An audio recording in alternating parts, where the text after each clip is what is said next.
So in this video, we're going to be talking about solving business problems. My name is Desmond Soon. I'm joined here by Josh Spurrell. He is the founder of Spurrell Associates. He is Canada's top-rated CPA and most sought-after CFO. Josh, we've been making this series in which I've got manuscripts here from your book, and we're talking about the common myths that business owners they believe, and it's actually what holds them back, and why 96% of entrepreneurs fail. And today we want to talk about solving business problems. In particular, do you need industry expert advice? Do you need unique solutions for your business? So Josh, maybe what we can do is I want to start off by giving a quote from your book here. And by the way, we will post in the description below as Josh's book comes out right now. This is just a manuscript here.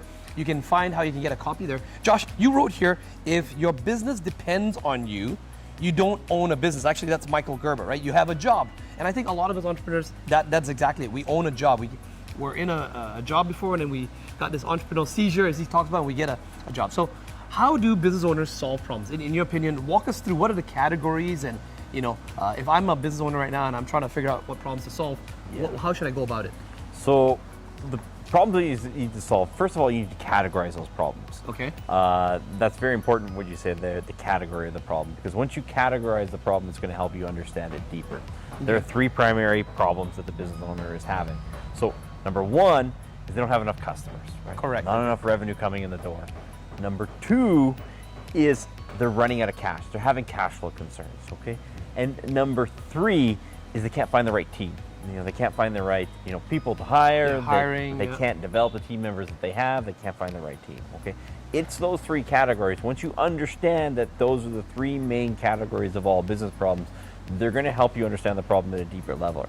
Because sometimes you think you have one problem and you really have another, okay? Right, okay. You're trying to coordinate with a difficult customer. Well, I got news, 10% of all customers are difficult. It's not that you're inefficient on dealing with this difficult customer, it's the fact that you can't not deal with this difficult customer because you don't have a way to get new customers. Right, so you're desperate for the customer. You have to deal with them, right? Okay. It's the same thing with team members.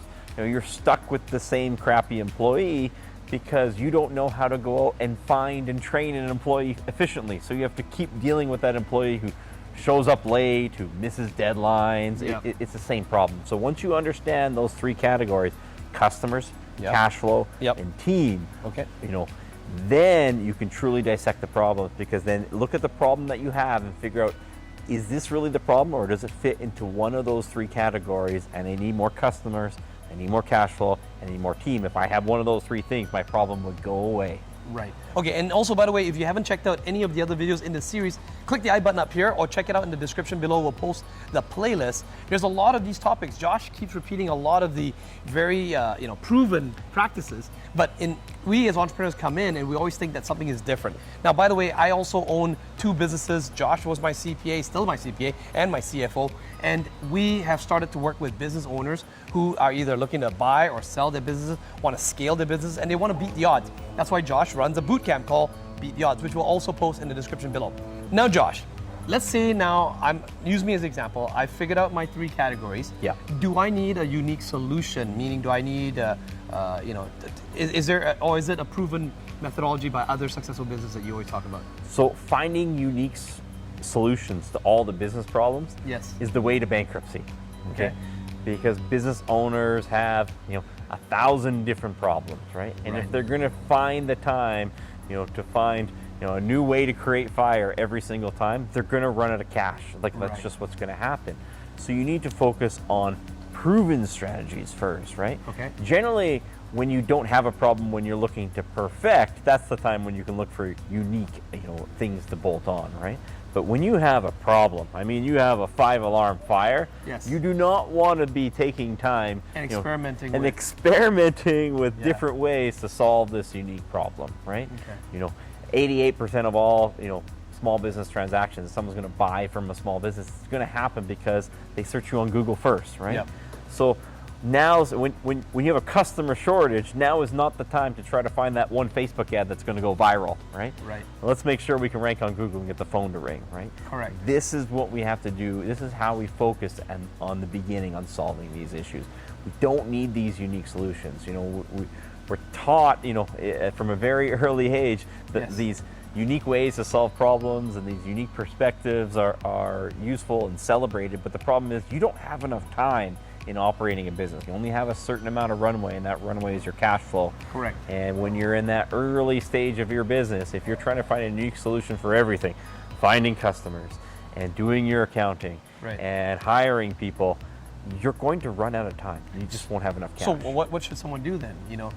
Do they hire a digital marketer, some sort of consultant, a business coach? What do you recommend in that position? I mean, hey, we got almost 200 videos at this point on YouTube of all these proven strategies and all of these categories, right? Yeah. I'd suggest you want to check out that Spurrell CPA category, because I think there's 175 videos on there. And you did it with your staff, and you're interviewing about what you're seeing in actual day-to-day, actual businesses that are beating the odds. That's right. This is just an accounting practice. We have people who are in the trades, people who are in medical spaces, people who are in online spaces. It's the same proven strategies all the time that we're doing that.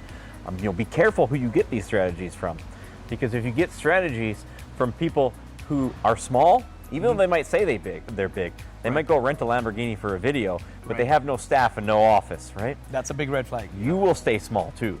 You want to get these strategies from other proven entrepreneurs. They tend to solve these in the same fashion, because there's no point of inventing it all over again. We figured out how to make fire once.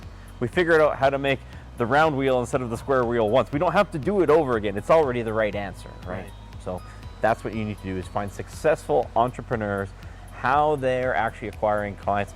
You can look at your competitors. You can look at other successful businesses in your geographical location that aren't in your industry. Right. They're acquiring customers in similar ways. They're managing their accounting in similar ways and planning for cash flow, and they're acquiring team members in similar ways. Right. All you have to do is study that and replicate it. So Josh, why don't we go back to about the 3 categories again, and what are some action items that someone watching this can actually implement? What are some tips immediately that they can implement? And of course, if they want to get more information, they can always go to spurrell.ca, or even check out Josh's bootcamp. We'll put some information in the description below. So for category of getting customers. What is something that's working right now for all your customers right now? So you need to be listed on Google. Okay. You need more than 39 reviews, because the average company on planet Earth has 39, right? So some people think, well, I don't need a Google placement.